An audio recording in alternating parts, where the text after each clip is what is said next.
ආයිබෝවන් ගම්පා මහනගර සභා පුස්තකාලයේ පොතකින් චිත්‍රිත වැඩසටහන යටතේ අපි සාකච්ඡා කරන සතියකට වරක් කතා කරන කෘතිය පිළිබඳව වැඩසටහනේදී තව සුවිශේෂ කෘතියක් අරගෙන අද මේ වැඩසටහන සාකච්ඡා කරන්න බලාපොරොත්තු වෙනවා. විශේෂයෙන් ගත්තාම අපි යම් යම් විවිධ මානයන් වලින් අපිට මුණ ගැහෙන සමහර දේවල් අපි මේ විදිහට වැඩසටහන ඉදිරිපත් කරනකොට සමහර විට ප්‍රේක්ෂක ඔබ කල්පනා කරනවා ඇති කිසියම් විදිහකට මේ මෙන්න මේ කියන ශේෂ්ත්‍රයන් වල කියවා ගැනීම තුළින් පෙරලා තමාගේ ජීවිතේට නැත්නම් අපි ඕන කෙනෙක් මේ වගේ විරද ආර්ථිකයක් සහ විශේෂයෙන් ගත්තාම කිසියම් විදිහකට වාණිජ්‍ය ප්‍රාග්ධනයක් වටා මිනිස්සු එකරාශ වෙලා තියෙන තත්ත්වයක් තුළ කිසියම් විදිහකට මිනිස්සු කල්පනා කරනවා මේවෙන් ලැබෙන ප්‍රයෝජන මොනවද වගේ දෙයක්. ඉතින් අපි ඉස්සරහට කල්පනා කරනවා තවදුරටත් සාමාන්‍ය මනුෂ්‍ය ජීවියා කියලා කියන්නේ තවදුරටත් ආහාර පාන ලබා ගන්න යම් ආකාරයකට ලිංගික ජීවිතයක් ගත කරන කිසියම් විදිහකට බහිස්රාවීය ඵල බැහැර කරන ඒ කෙනෙකුට එහා ගිය කිසියම් විදිහකට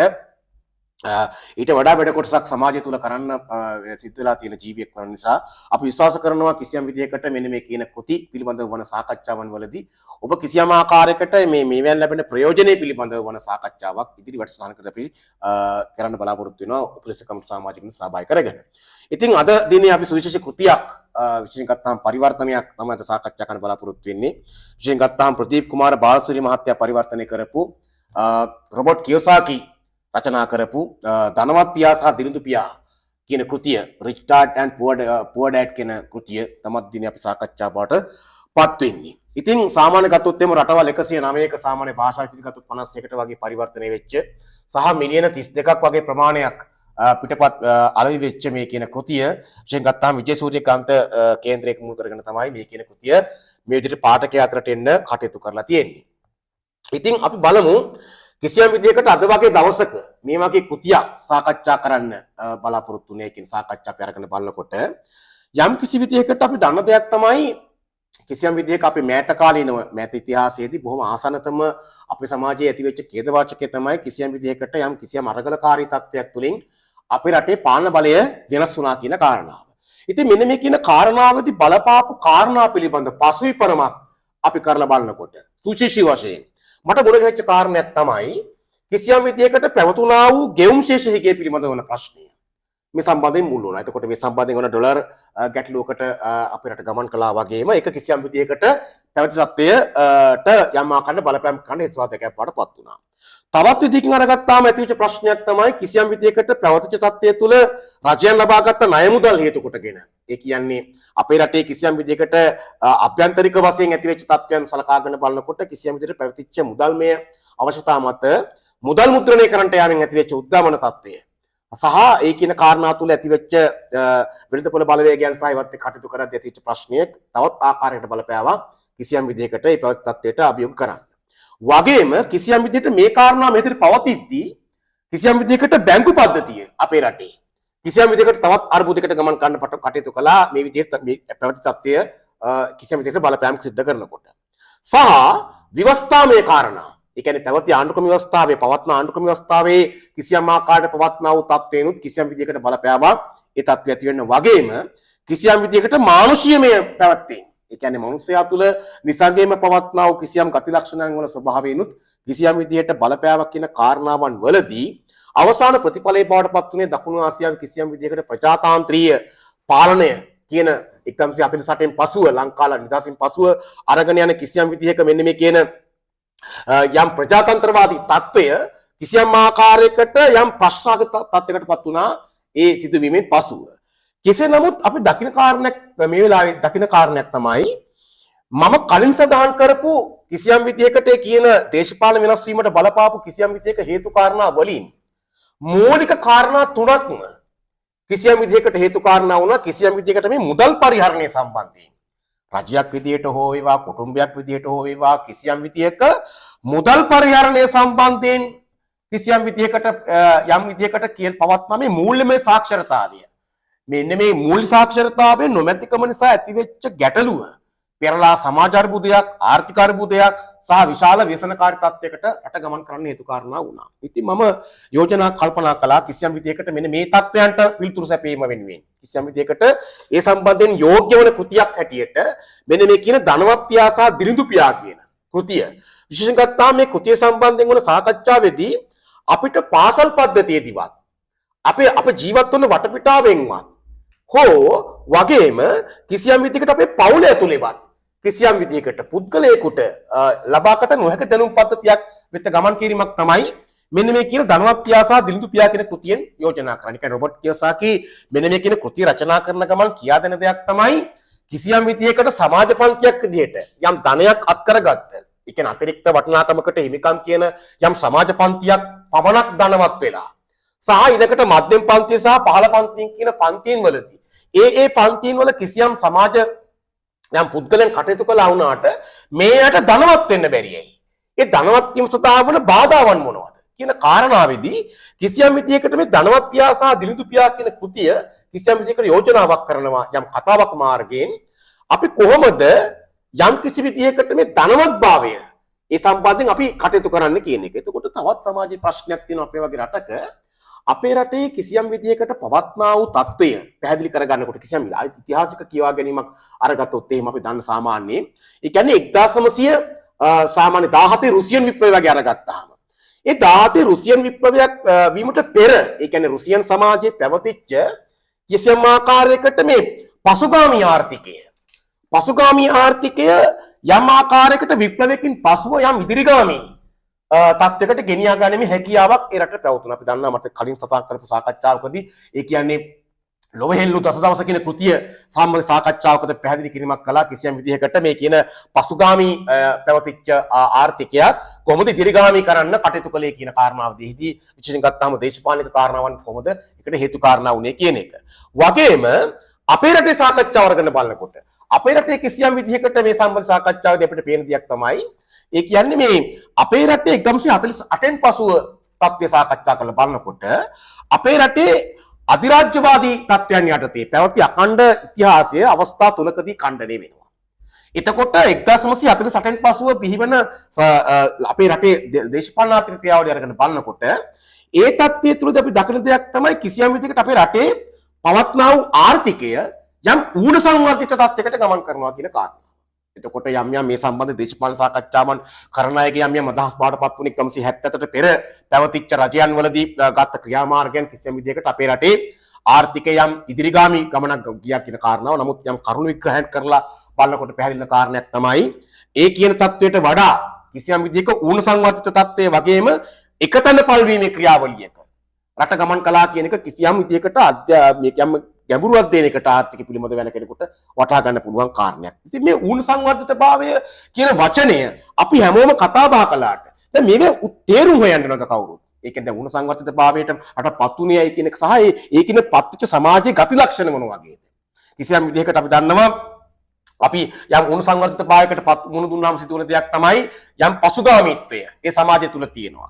වගේම අතීතකාමය ඒ සමාජය තුල තියෙනවා. ගතානුගතිකත්වය ඒ සමාජය තුල තියෙනවා. මෙන්න මේවා කිසියම් විදිහකට සංවර්ධනය කිරීමේදී රටක් යම් අභියෝගයන් බාටපත් වෙනවා. මිනිස්සු යම් කාලයක් මේ තියෙන තත්ත්වයන් වලට හුරු වෙලා යම් විදිහට කටයුතු කරන් යනකොට මෙන්න මේ කියන යම් සුසමාදර්ශයන් වල යම් වෙනස්කම් කරන්න ගියාම විශාල වශයෙන් අපේ රටේ සමාජ විරෝධයක් ඒ සම්බන්ධයෙන් ගොඩනගෙනවා කියන එක තමයි මගේ පුද්ගලික වශයෙන් මේ කියන පොත්පත් කියවා ගැනීමට තියෙන අත්දැකීම. ඉතින් මේ ධනවත් පියා සහ දිලිඳු පියා කියන සාකච්ඡාව අරගෙන බලනකොට මේ ධනවත් පියා සහ දිලිඳු පියා කියන කාරණාවේදී මේ යෝජනා කරන රොබර්ට් කියෝසාකි පියවරුන් දෙදෙනෙක් අරගෙන එක පියෙක් සහ තව පියෙක් දරුවෙකුට කිසියම් විදිහකට තමන්ගේ සමාජයේ ඉදිරියට කටයුතු කරන්න ඕන කොහොමද කියන එක සම්බන්ධයෙන් උපදෙස් ලබා දීමේදී මේ පියවරුන් දෙදෙනාගේ භූමිකාව දැන් මේ සාකච්ඡා කරලා බලනකොට මේ පියාගේ භූමිකාව කියන කාරණාව අපි හැම වෙලාවෙම වටහා ගන්න දෙයක් තමයි මේ පියා කියන සාකච්ඡාව දාපු ගමන් මේ ගෙදර ඉන්න පියාව මේකට අල්ල ගන්නවා. ඒ කියන්නේ දැන් මේ තමාගේ ජීව විද්‍යාත්මක පියාගේ හැසිරීම සහ ජීව විද්‍යාත්මක පියාගේ කිසියම් දැනුම් සම්භාරයක් හරි මොනවා හරි මග පෙන්වීමක් වගේ දෙයක් ටක් ගාලා අල්ලගත්තාම මේ ප්‍රශ්නේ හරියට ගැටලුව හඳුනා ගන්න බැරි වෙනවා. මේ කතා කරන සාමාන්‍ය ධනවත් පියා සහ දිලිඳු පියා කියන සාකච්ඡාවේදී පුද්ගල චරිත දෙකක් ඒ කියන්නේ පියවරුන් දෙදෙනෙක් පිළිබඳව සංසන්දනයක් කෙරුණා වුණාට මේ පියාගේ භූමිකාව කියන එක යම් කිසි විදිහකට අදහස් කරලා බලනකොට දැන් මේ සාකච්ඡාවන් කිසියම් විදිහකට විශ්වවිද්‍යාල පන්තිවේදී සාකච්ඡා කරනවා 2004 2003 වගේ කාලෙකදී. ඒ කියන්නේ යම් ආකාරයකට සමාජය තුල ක්‍රියාත්මක වන සංකේතීය පියාගේ භූමිකාව අතාර්කික වීම කියන කාරණාව. කියන්නේ සංකේතීය භූමිකාව අතාර්ථක වෙනවා කියලා කියන්නේ ඕනෑම සමාජයක ඒ සමාජයේම යම් සංකේතීය භූමිකාවන් තියෙනවා. ගුරුවරයා, වෛද්‍යවරයා, දේශපාලඥයා යනාදී වශයෙන් එක එක පුද්ගලයන්ට ආවේනික යම් යම් අනන්‍යතාවයන් තියෙන සංකේතීය අනන්‍යතාවයන් හිට. මෙන්න මේ කියන සිම්බොලික් බොඩි එක පෙරලා අවසානයේ සමාජයේ ශික්ෂණය වෙන කරන මැදිහත් වෙනකොට ඒ කියන සංකේතීය පියාගේ භූමිකාවක් තිබුණා වුණාට පවත්නා භූමිකාව අතාර්කික වීම සම්බන්ධයෙන් වන උදාහරණයකට තමයි ලංකාව ගන්න වෙලා තියෙන්නේ. ඒ කියන්නේ සිම්බොලික් ඕඩර් එකට කිසියම් විදිහකට සමාජයක් ගමන් නොකළාම ඇති වෙන තත්ත්වයක් තමයි අපි මේ දකින්නේ. ඒ කියන්නේ සාමාන්‍ය ආර්ථිකයේ වශයෙන් ගත්තාම සුවිශේෂ වශයෙන් සාමාන්‍ය 60ක වගේ ප්‍රමාණයක් අවිධිමත් ආර්ථිකයක කටයුතු කරන තත්ත්වයක් තුල 120ක් වගේ ප්‍රමාණයක අවශ්‍යතා කිසියම් විදිහකට සමාජයේ යම් යම් විදිහක මේ කියන මේ ධනවත් පියා සහ දිලිඳු පියා කියන සාකච්ඡාවේ කතා කරනවා වගේ කිසියම් විදිහකට විධිමත් ආර්ථිකයකට සම්බන්ධ වෙලා ඔවුන්ට අනිවාර්ය ජීවන වැටුපක් සහ ජීවන තත්ත්වයක් තියෙන තත්ත්වයක් තුල සහ අතිශය බහුතරයක් 60ක වගේ ප්‍රමාණයක් සමාජයේ කිසියම් විදිහකට හවුහරණක් නැතුව අවිධිමත් ආර්ථිකයක නියැලෙමින් බදු ගෙවමින් මේ කරන කටයුතු තුළ යම් ආකාරයකට ආර්ථිකය පිළිබඳව කරන විග්‍රහයත් යම් සුසුමාදර්ශයන් වෙනස් වෙන්න ඕන කාලය කියන එක තමයි මගේ අදහස මේ කියන සාකච්ඡාව ඇතුලේ. කෙසේ නමුත් මේ ධනවත් පියා සහ දිලිඳු පියා කියන කාරණාවේදී අපේ යම් ආකාරයක අපේ සාමාන්‍ය සමාජ සාකච්ඡාවන් පාඩපත් වෙලා තියෙන්නේ ළමයෙකුට යම් උවදලක් දෙනකොට කියන දෙයක් තමයි ඔබ යම් ආකාරයකට හොඳ අධ්‍යාපනයක් ලබා ගන්න. ඔබ කිසියම් ආකාරයක විධිමත් රැකියාවක නිරත වෙන්න. ඔබ කිසියම් ආකාරයකට විශාල නිවසක් අරගන්න, යාන වාහන අරගන්න. දැන් මේ පොතේ අදහස් කරන්නේ කිසියම් අවස්ථාවක මේ පොත් විවාහ මේ කියන්නේ වාහන ගන්න එපා, ඉඩම් කඩම් ගන්න එපා යනාදී වශයෙන්. නමුත් මේ පොතේ යම් සුවිශේෂී යෝජනාවක් කරනවා මේක ධනවත් වෙච්ච පියා. කියන්නේ සාම්ප්‍රදායික පියාකරන යෝජනාව තමයි සාමාන්‍ය අපේ සමාජ සාකච්ඡාව වගේ ගත්තොත් එහෙම. ඒ කියන්නේ පොතට අනුව ගත්තොත් එහෙම දිලිඳු පියාගේ භූමිකාව. ඒ කියන්නේ දිලිඳු පියෙක්ගේ අදහස තමයි අපි දකින්නේ කිසියම් විදිහකට අපි හැම වෙලාවෙම සමාජගත වෙලා තියෙනවා. දැන් අපිට කන් වලට ඇහිලා තියෙන්නේ ඒ කාරණා. මේ පොත මට යම් ආකාරයකට පාසල් අවදීදී මුණ ගැහුණා නම් මගේ ජීවිතේ මට වෙනස් වෙන්න තිබ්බා. ඒ නිසා තමයි අපි පොතකින් ජීවිතේ කියන වැඩසටහන යටතේ අපි ඉදිරිපත් කරන කෘතීන් වල සමහර විටක අපිට හම් වෙන කාලය අනුව අරගත්තාම යම් ආකාරයකට ඇත්තරම දැන් මේ වගේ සාකච්ඡාවක් මේ රොබර්ට් කියෝසාකි කරලා මේ පොත ඉලි දක්වන්නට පෙර මම සාමාන්‍ය මගේ කියවා ගැනීම බාටපත් උනේ මට මතකයි දායරහොන අතුකෝරළ මහත්මයාගේ රචනාවනේ සාමාන්‍ය සුසිංගත් එක්කත් එහෙම දියුණුවේ රන්දරටු වගේ නිර්මාණ. ඒ වගේම තවත් ගත්තොත් එහෙම ඊළඟට ගමාච්චි මහත්මයාගේ ගත්තොත් එහෙම ජීවිත දිනන්නේ මෙහෙමයි. යනාදී වශයෙන් ඔන්න ඔය ආකෘතියට ලියවිච්ච කෘති තමයි යම් ආකාරයක මේ ප්‍රායෝගික මනෝවිද්‍යාව යනාදී වශයෙන් අපිට සාමාන්‍ය ගුණ ගැහිච්ච පොතපත. දැන් මේ රොබර්ට් කියෝසාකිගේ මේ කියන මේ ධනවත් පියා සහ දිලිඳු පියා කියන සාකච්ඡා කරන බලනකොට ඊට වඩා සුවිශේෂී කාරණාවක් මේක යෝජනා කරනවා. ඒ තමයි ඔබ කිසියම් විදිහකට ඔබගේ යම් ආර්ථික කටයුතු නියැලෙනකොට ඔබ කල යුත්තේ ඔබට කිසියම් විදිහකට වියදම් වෙන දේවල් වලට වඩා ඒ කියන්නේ අපේ කිසියම් ආකාරයකට අපේ උපයා ගන්නා ධනය වැය වෙන විදිහ. ඒ කියන්නේ වැය වෙන අවස්ථාවන් වැඩි කර ගන්නවට වඩා අපිට හැම වෙලාවකම අපේ ජීවිතයට එකතු වෙන දේවල් කියන්නේ ආර්ථිකමය වශයෙන් අපිට එකතු වෙන දේවල් එකතු කර ගැනීම තමයි කල යුතු වන්නේ කියන සාකච්ඡාව මේකදී කරනවා. වගේම විශේෂයෙන් එහිදී ගත්තාම ඇසෙට් ප්‍රමාණය වැඩි කරගන්න තත්ත්වයක් තුලේ වැඩි කරගන්න තමයි ඒ පුද්ගල ජීවිතයේදී කිසියම් ආකාරයකට අපේ ධනවත්භාවය සිදු වෙන්නේ කියන එක යම් සාමාන්‍ය ගතොත් එහෙම අපි සාමාන්‍ය මේ කියන කෘතියේදී කතා කරනවා ඒ කියන ධනවත්භාවය පන්තියක් විදිහට ගත්තාම යම් කිසි ආකාරයකට ආර්ථික හැකියාවක් තියෙන ඒ හැකියාවක් තියෙන පන්තින් වල දැනුමක් විදිහට මේකේ තියෙනවා. ඒ කියන්නේ යම්කිසි ආර්ථික හැකියාවක් තියෙන ධනවත් පවුල් වල මෙන්න මේ කියන මූල්‍ය සාක්ෂරතාවය කියන එක දැනුමක් විදිහට මේ පවුල් වල තියෙනවා. එතකොට මේක මධ්‍යම පන්තියට සහ පහළ පන්තියට යනකොට අපිට සාමාන්‍ය හඳුනා ගන්න බෑ මෙන්න මේ කියන සාකච්ඡාව. ඒ නිසාම වන දෙයක් තමයි අපි හැම වෙලාවෙම අපේ අවශ්‍යතාවයන් ටිකට ගැලපෙන විදිහේ ආදායමක් තමයි හොයාගන්නේ. ඒ කියන්නේ ආහාර පාන, ඇඳුම් පැළඳුම්, වාසස්ථාන මෙන්න මේ කියන ප්‍රයිමරි නීඩ්ස් ටික. ඒ කියන්නේ මූලික අවශ්‍යතා ටික වගේ දෙයක් ගියාම එතනින් එහාට දෙයක් ඒගොල්ලෝ ආයෝජනයක් ඇසෙට් එකක් ගන්න එහෙම මොකොත් එහෙම සාකච්ඡා කරන්නේ නැහැ. ඒ නැති තත්ත්වෙම හේතු වෙලා තියෙනවා රටක කිසියම් විදිහකට සමාජයක් අද මේ තත්ත්වයටපත් වෙන්නේ. දැන් සමාජ ඛේදවාචක අපි දකින්න විදිහට මේ සමාජ ඛේදවාචක වල අවසාන යම් මූලයන් හොයාගෙන යනකොට කිසියම් තැනකදී අපිට හම්බුන දෙයක් තමයි යම් ආර්ථික කාරණාවක මේ කාර්යය නතර වෙනවා. එතකොට පැහැදිලි එහෙනම් අපේ රටේ පවත්නා වූ අවිධිමත් තත්ත්වය හේතු කරගෙන ඒ අවිධිමත් තත්ත්වයට මිනිස්සු ආර්ථිකයට සම්බන්ධ වෙනකොට ඒ සම්බන්ධ වීමේදී ඇතිවන ගැටලුවක් විසඳ ගන්න බැරි තත්ත්වයක් තුල විශාල සමාජ ප්‍රශ්න ගණනාවක් සමාජ නිර්මාණ කරලා තියෙනවා. ඉතින් පොතකින් ජීවිත කියන වැඩසටහන යටතේ මේ ධනවත් පියා සහ දිලිඳු පියා කියන පොත කියවලා මේක සාමාන්‍ය පාඨකයාට ඉදිරිපත් කරනකොට තවත් සුවිශේෂ වශයෙන් යෝජනා කරන කාරණයක් තමයි මේ ධනවත් පියා සහ දිලිඳු පියා කියන කාරණාවේදී යම් කිසි විදිහකට අපි ඒ කියන්නේ යම් ධනවතෙක් ඒ කියන්නේ ධනවත් භාවයට පත් කළ පුද්ගලයෙක් පත්වෙච්ච පුද්ගලයෙක් ඒ පුද්ගලයා වෙනුවෙන් ධනය කටයුතු කරනවා. දැන් අපි සාමාන්‍ය කතිකාව ඇතුළේදී අපි කරන දෙයක් තමයි ධනය හොයන්න කටයුතු කරනවා. නමුත් මේ කියන පොතේ යෝජනා කරන මේක රොබර්ට් කියෝසාකි යෝජනා කරන දේ තමයි ධනය ඔබ වෙනුවෙන් ජීවත් වෙන තත්ත්වයට පත් කරගන්න. එතකොට මෙහිදී අනිවාර්ය සාධකයක් ලෙස සාමාන්‍ය ගත්තොත් එහෙම අනිවාර්ය සාධකයක් ලෙස දැන් විශාල නිවසක් ආරම්භ කරනවා නම් මේ කාරණාව කොහොමද කියෝසාකි දකින්නේ? දැන් ඉදිරියේදී ඇති වෙන සමාජ තත්ත්වයන් වල විශේෂයෙන් ගත්තාම ඉස්සරහට එන සමාජ ක්‍රමයන් වල වෙනස්කම් එක්ක මේක අනිවාර්ය සාධකයක් වෙන්නේ නැහැ කියලා කියෝසාකි ප්‍රකාශ කරනවා. වගේම අපිට යෝජනා කරනවා ඔබගේ කිසියම් ධනවත්භාවයට ඔබතුරුම පවත්නා බාධාවන් හේතු කාරණා වෙලා තියෙනවා. විශේෂයෙන් ගත්තාම මේ කෘතිය කියන දෙයක් තමයි යම් විදිහකට පුද්ගලයාක් තුළ පවත්නා පුද්ගලයාගේම නිසංග ගති ලක්ෂණ. ඒ කියන්නේ යම් අලසකම්, ඒ වගේම කිසියම් තීරණ ගැනීමේ හැකියාව, තියෙන මදුපාඩුකම්, වගේම සැකේ වගේ දේවල්, ඒ වගේම බිය වගේ දේවල් මෙන්න මේ කියන බැරියර් මේවා ජය ගන්න නැති තාක්කල් කවදාවත් පුද්ගලයෙකුට ඉදිරි පියවරක් තියන්න බෑ.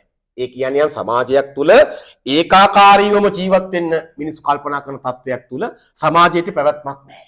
ඒකේ අවසාන ප්‍රතිඵලය බවට පත් වෙන්නේ මිනිස්සුම කල්පනා කරනවා කිසියම් විදිහකට මේ පවත්නා වූ අසහනකාරී තත්ත්වය තුළ මේ අසහනකාරී තත්ත්වෙම කිසියම් ආකාරයකට ජීවිතය කටයුතු කරගෙන යන්න.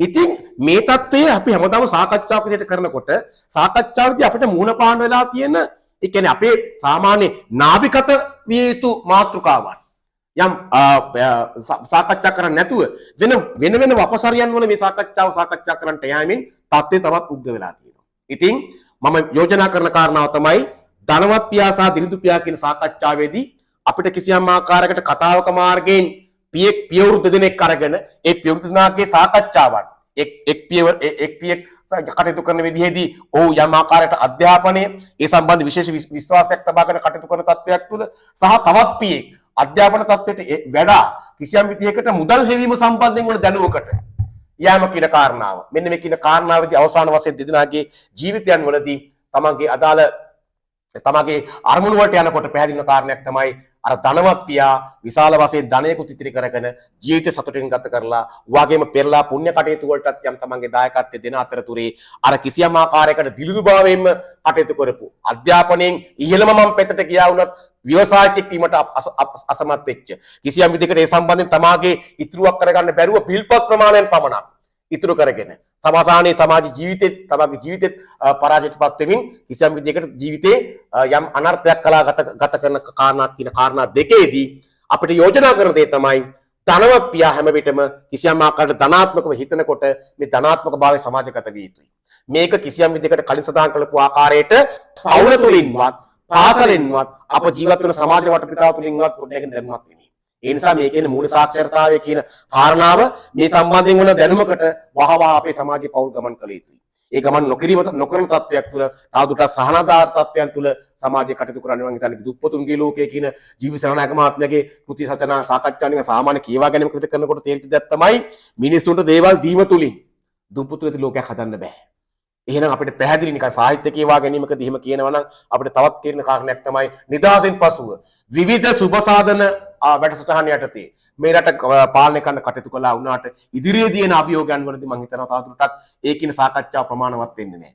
ඒ නිසා කිසියම් විදිහක අධ්‍යාපන පද්ධතියදී පවා ඇතිවිත වෙනස්කමක් විදිහට විශේෂයෙන් ගත්තාම අධ්‍යාපනය කිසියම් විදිහකට ලබා දීමේදී ඒ අධ්‍යාපනයෙන් එළියට එන යම් රටේම යම් අධ්‍යාපනයේම ප්‍රතිලාභ ලැබපු යම් සමාජ කණ්ඩායමක් පෙරලා තවදුරටත් යැපීම් මානසිකත්වයෙන් කටයුතු කරන්නේ. ව්‍යවසායකයෙක් වීමට දක්වන අලසකම නිසා මේ විදිහේ කියන අවස්ථාවන් මගහැරී යන තත්ත්වයක් නම් ඒ තත්ත්වයේ එයාගෙනුත් තියෙන්නේ. එහෙනම් පෙරලා සමාජ ප්‍රතිලාභයක් අපේක්ෂා කරන්න බෑ.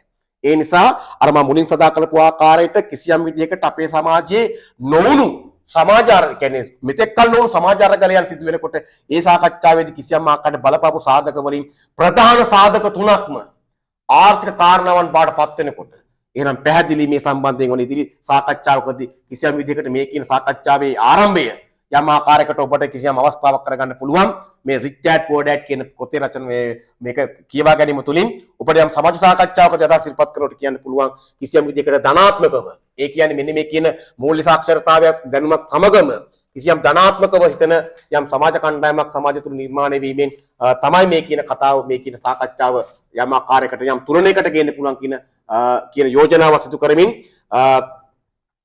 එළඹුණා වූ වසර අපේ සිංහල අලුත් අවුරුදු පිළිබඳවත් ඔබට ප්‍රේක්ෂක ඔබට යම් ආකාරයකට සුබ පැතුම් ඉදිරිපත් කරමින්ම අද දින අපි වැඩසටහන අවසන් කරන බොහොමත් ස්තුතියි.